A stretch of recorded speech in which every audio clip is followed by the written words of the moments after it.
if you're taking the ACT English exam, you have to know these 6 hacks to be able to score high on this exam.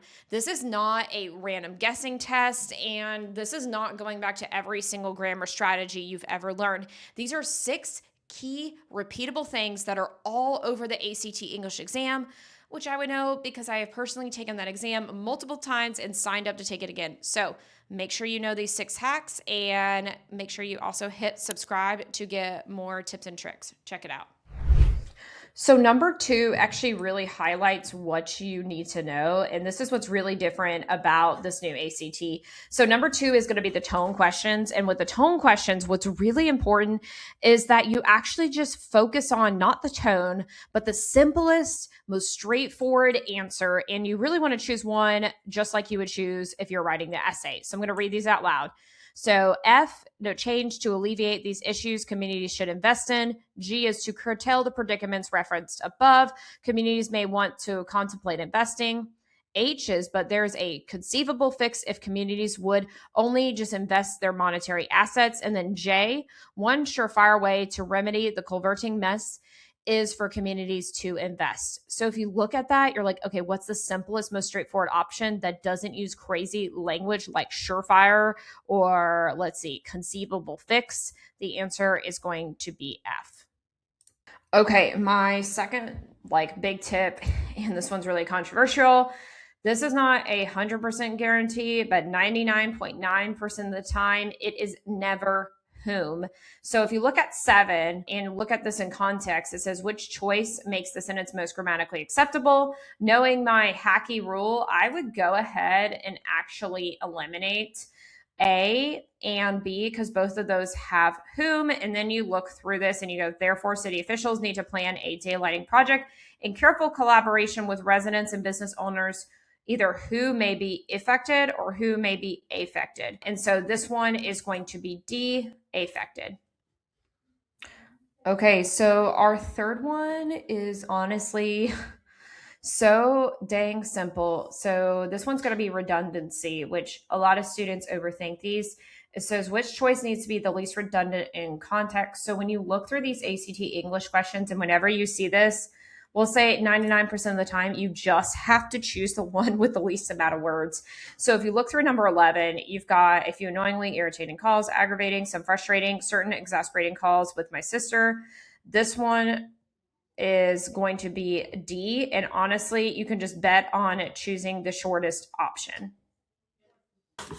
Okay, so 23 is going to be a bit more nuanced because this is going to be talking about 2 commas. And a lot of students do not understand that whenever you have 2 commas, what that pretty much means is, I joke and say the stuff in between is extra fluff. And that just means if the usage of the 2 commas is correct, if it is between 2 commas and it's a little bit not related, then that being said, you just really don't need that. So if you look at 23 in context, it says which choice makes the sentence most grammatically acceptable. So looking through these, it's like 2 visually represent interconnectedness. Torres painted the portraits in his signature woven style. So how I would look at this, and most students panic, is 1, whenever I see the dash and the comma, I go ahead and just completely eliminate that option.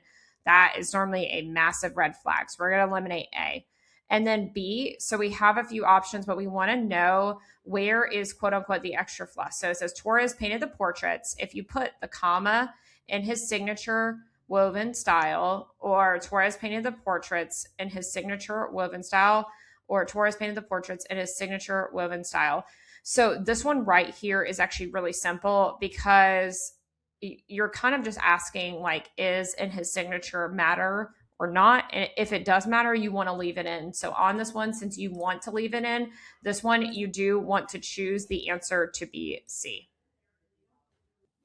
Okay, so 41 is going to highlight kind of another challenge that comes up a lot for students, and it's actually going to be how to use and understand the dashes. Although it's not quite tested on number 41, you've got to understand the context, but it illustrates it really well. So on 41, what you're seeing here is 2 dashes. And what this actually means in very, very simple terms is that I quote unquote call the stuff in between it extra fluff. And what that means is if the 2 dashes are correct and like I said, 41 is testing on something slightly different, but it highlights it.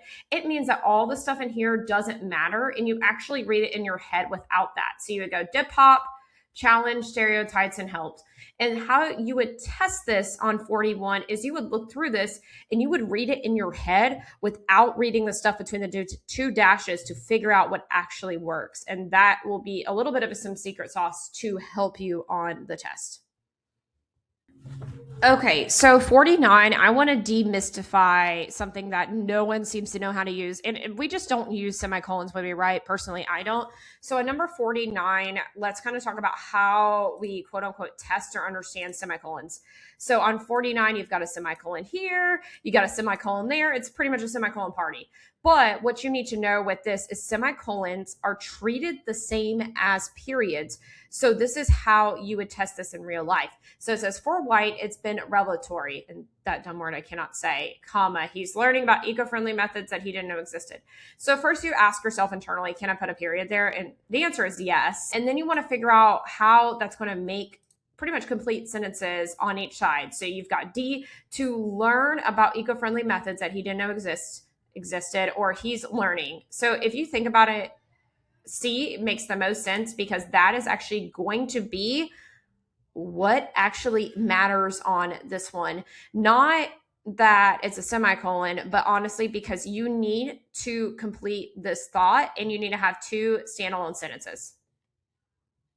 What did you think of those hacks? Do you think you're going to use them on test day? Personally, my favorite is honestly the redundancy one, where you literally just have to count the number of words there. So make sure you hit that subscribe. And if you want more support, we have a $99 ACT school group. I'm going to go ahead and link it below. And regardless, good luck on your exam.